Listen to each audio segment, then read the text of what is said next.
मैं वहीद अंसारी रहबर टाइम्स में आपका स्वागत है। मुमरा के सील फाटा में सकल समाज की तरफ से एक सभागृह का आयोजन किया गया, जिसमें नीतीश राणे के भाषण को सुनने के लिए हज़ारों की तादाद में लोग जमा हुए। नीतीश राणे जो हमेशा से ही भड़काऊ भाषण देते हैं, मुसलमानों के खिलाफ नफरत का जहर उगलते हैं।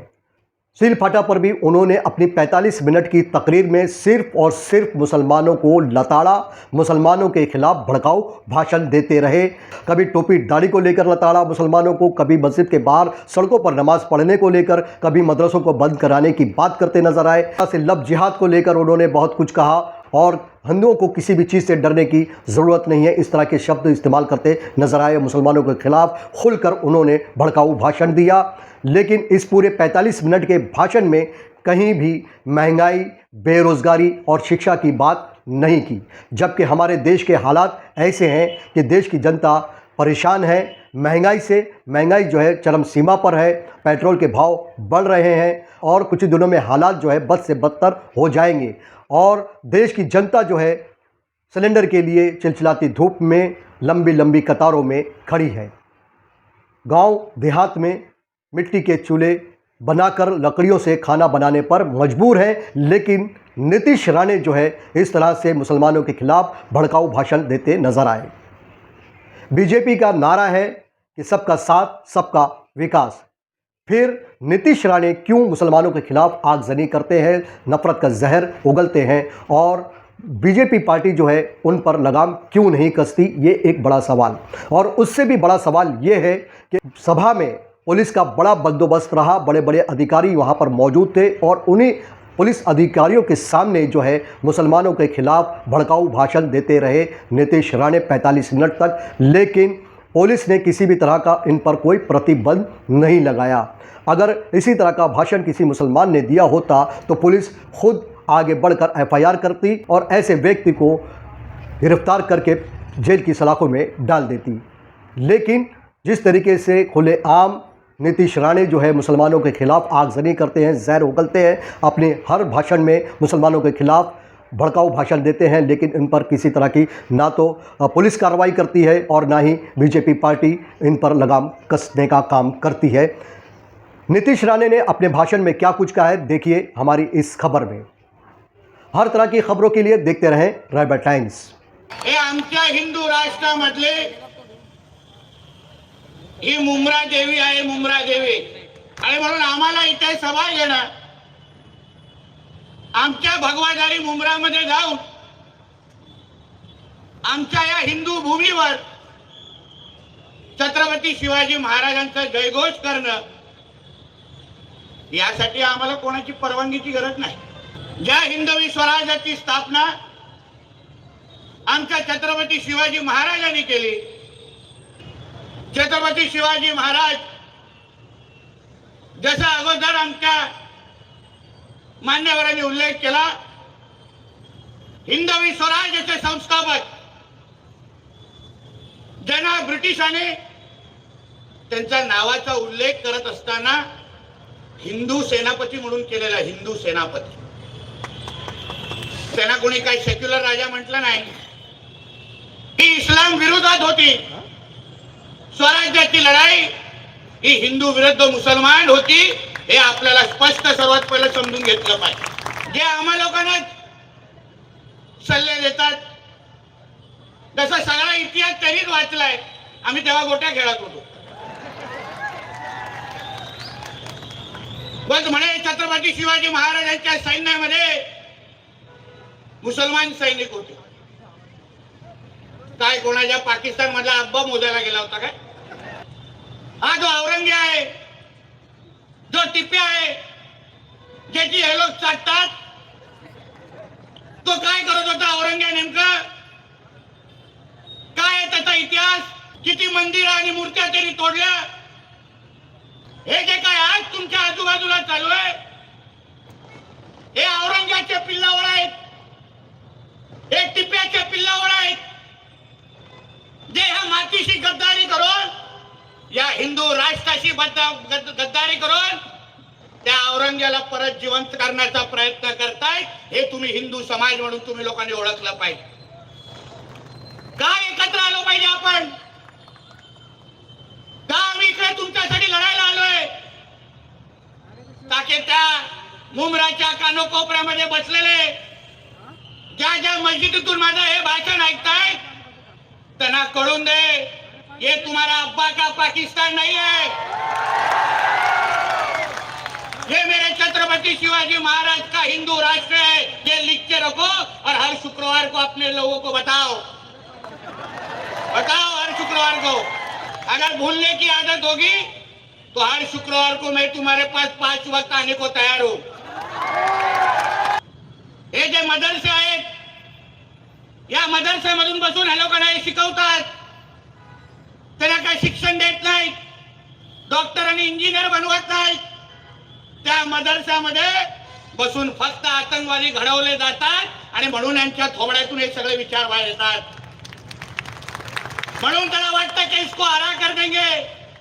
म्हणून तर मी त्या दिवशी बोललो ना, सर्वात पहिलं काम करायला पाहिजे ते सगळे मदरसे बंद करून टाका आणि हे सगळ्या आतंकवाद्यांना बाहेर काढा पहिले. ये देवा भाऊ का महाराष्ट्र है, इधर ये सब मस्ती चलेगा नाही. आम्ही उभे आहोत. तुम्ही वेळ आणि तारीख सांगायचे, आम्ही तिथे उभं राहायला तयार. पण आता आपलं सरकारच आपल्या विचारायचं आहे. तुम्ही 2024 ला या महाराष्ट्राच्या हिंदू समाजने या राज्यामध्ये हिंदुत्वादी विचाराचं सरकार निवडून दिलं. हिंदुत्वादी विचाराचा मुख्यमंत्री आज त्या 6व्या माळ्यावर बसलाय. तुम्ही कसलीही चिंता करू नका. यांनी 100 जन्म घेतले तरी काही हिरवा करू शकणार नाही.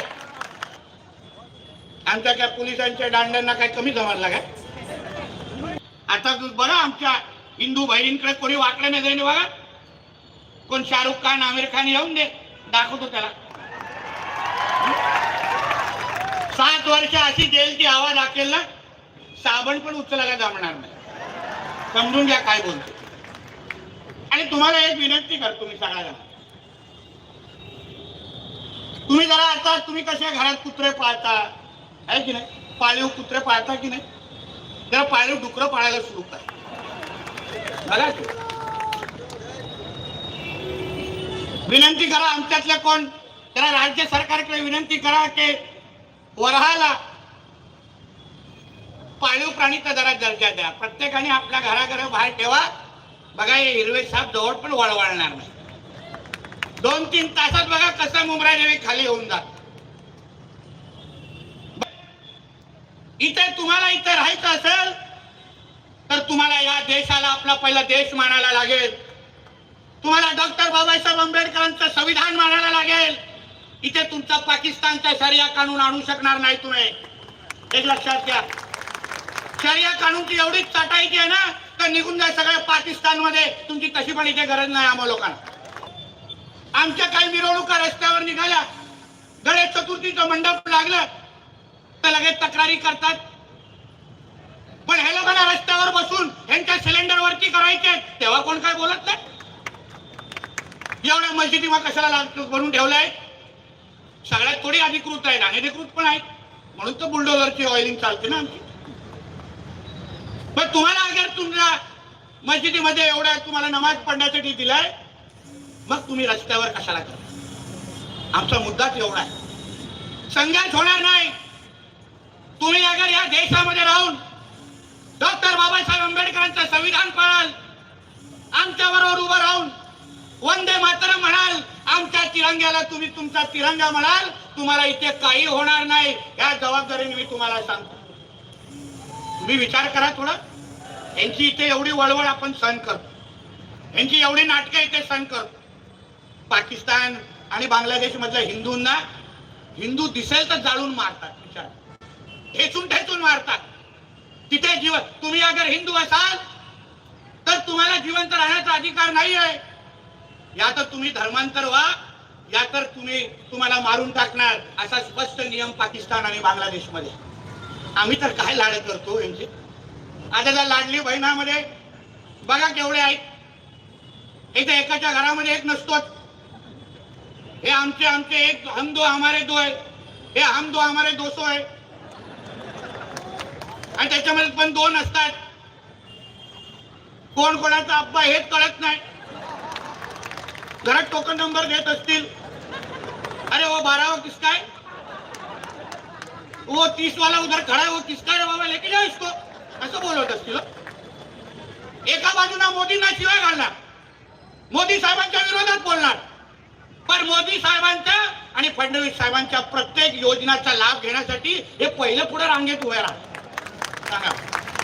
तुम्हाला अगर मोदी साहेब आवडत नाही, तुम्हाला अगर फडणवीस साहेब आवडत नाही, मग ते बुरखा घालून तुम्ही पुढे का उभा राहता हे पहिलं मला सांग. तू या देशामध्ये राहता, हिंदू राष्ट्रामध्ये राहता. अहो 56 इस्लामिक राष्ट्र आहेत, 56, 56. आणि आम्ही एक अगर हिंदू राष्ट्र बोलत असो तर काय हिरव्या मिरच्या लागतात त्याला आहे ना, कधीतरी विचारा. तुम्हाला या देशामध्ये राहायचं असेल तर तोंडातून काढायला लागेल का हा भगवा राष्ट्र आहे, हिंदू राष्ट्र आहे, नाहीतर तुम्ही या देशामध्ये राहू शकणार नाही. पण असे 56 आले तुमच्यासारखे. आज तर फक्त इथपर्यंत आलोय उंबाट्यावर. काही दिवसानंतर थोडा वेळ द्या, आमच्या मुंब्रा देवीच्या प्रत्येक घरावर भगवा फडकवण्याशिवाय आम्ही गप्प बसणार नाही, हा शब्द तुम्हाला इथे देऊन जातो. कुठलाही जिहादी कुठल्याही प्रकारचा अगर जिहाद करायचा विचार करत असेल ना, तर ह्या राज्यात तर तुझं काही डाळ शिजायला देणार नाही. प्रत्येक जिहादाला तो कुठेही लपला असेल, कुठल्याही मदरसामध्ये राहत असेल, कोणाच्याही पायजामाच्या मध्ये बसला असेल, त्याला शोधून आम्ही ठेचून बाहेर काढणार, हे शब्द तुम्हाला इथे आम्ही देऊन जाणार आहे.